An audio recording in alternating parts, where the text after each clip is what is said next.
all serious aside right now. I gotta get this video done. Do it. What's happening? This is the first time ever doing a dread review in front of somebody else. Oh, dun, dun, dun. Am I special? Yes, you are special. And I'm doing this. I'm doing this because I want to show you guys what it takes to be yourself in front of other people is what it takes to be yourself on YouTube. And you shouldn't have to separate your two personalities for the internet and for the real lives. So if someone walks in the room while you're doing a take on your vlog or something, just keep it going. Be yourself. It doesn't matter. I used to pause it.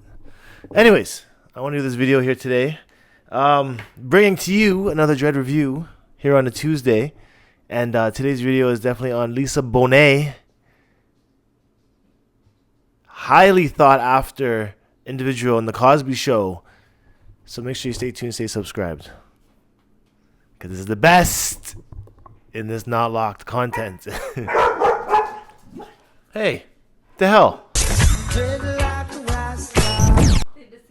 They disagree and they're ruining my take here. This is downfall of working with dogs in the room, I guess. I'm gonna hear some dog noises in the background. I need a studio. Anyways, you know what? Lisa Bonet, I'm getting nervous now. You gotta keep up. Okay, Lisa Bonet. This video was requested by a few people. I don't know the names offhand. You'll see them below as I find their comments. And she definitely does have an interest in the locks. If you look at her from the Cosby Show, where we remember her from, the light-skinned individual with the long, flowing hair, she must be mixed, as I was saying earlier, because there's no way that her hair could be like that long and, what would you say, full? I was asking Missy here about what she thought about her locks, but when you look at her locks now, it's far different than what she had them back then. And this is her hair coming from when she was basically it's younger, but very Afrocentric, as you can tell. Are you looking up information on it? Lisa Michelle Bonet, born November 16th, 1967, is an American actress. She is best known for her role as Denise Huxtable in The Cosby Show. That's what we're saying. That's basically all we need to know from her. Yeah, we knew that already. But that's how when she was born. But I was saying, looking at her locks now, she's even got the shaved thing, the shaved sides going on with her hair. Let's pull it back a bit. And this is quite a popular look in the hipster community. I've noticed, especially with dreads too. You might notice Lex Lanson did the same. It does reduce the stress on your hair, on your head, and reduces the heat as well, cools down things. I think that her dreads would have been more on the interlock side. They were super thin, super long. I'm surprised that she got her hair so long to begin with. Even now you can see she's got some micro braids happening on the side with her locks as well. So I think that her dreads from when she was younger were much more maintained than what you will find her with right now. One second. Being Jewish and part African, I was saying, looking at her dreads now with her part here in the beginning, definitely a sign of just like, I want to say weight tension.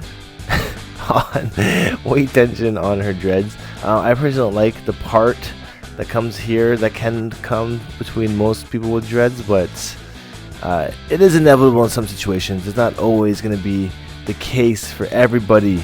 To resolve that, I would just have a lock right there in the middle instead of a part.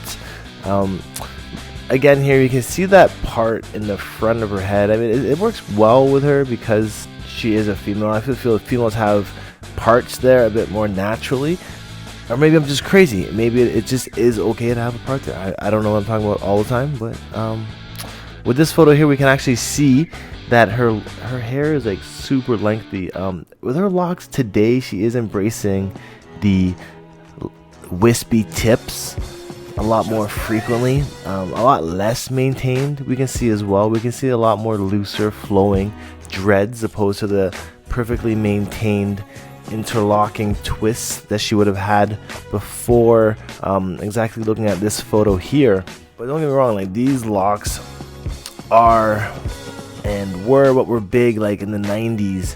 You've seen a lot of artists rocking the locks that were super thin like this, and of course, I mean, nothing against them, they do look really great, just a lot of maintenance work involved with having hair like this. So be prepared to be paying the dollars to see that loctician to do this. With her hair today, she still has much length, again with the wispy tips down at the bottom. I feel like she's aged very well, and especially with the hair growth, it really embracing the gray color coming into it. And compared to when she was younger, you can see that her locks here even had some beads in them, but mainly her locks were so thin and so long it almost looked like just regular hair. And that is an admirable trait of dreads when they do look like that, is like when the dreads just look like flowing long thick hair. It's not often that can be seen. Seeing this photo of her with her mouth halfway open, again we can see the wispy tips and just a totally different look to the locks compared to what we are used to when she was really young. A little bit more natural, a little bit more looser flowing this time. The roots don't look to be so tight to her scalp, which of course is going to relieve tension, relieve stress and damage that can occur from having your dreads so tight on your head. And of course, I mean, mine in the part and right in the dead center of her forehead, she does still work pretty well with the braid locks happening here, as we can see. You can really see that mop top part in this photo here.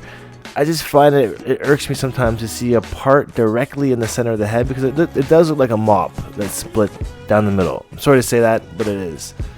So that's why I just try to avoid that as much as possible. The crown is the most sensitive spot of having locks because it's the first place people look at your head as well. So it's good to have that part looking the best, but again, you can just let it grow how it's going to grow.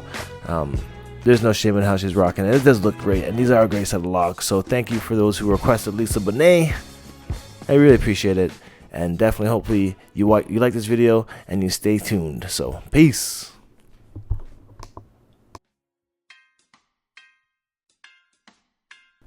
You want to stay perfecting your craft. I'm just trying to get through this side of working in front of other people, because normally I do this by myself, and I need to just be able to be this and do me all the time. It is difficult, but it's working out. And definitely, this was Lisa Bonet's dread review.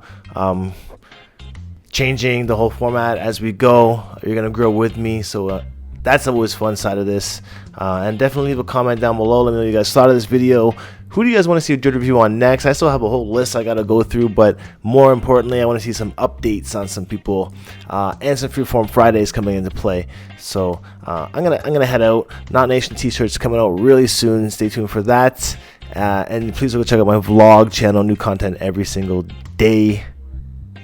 See you guys in the next video. One love. Peace out.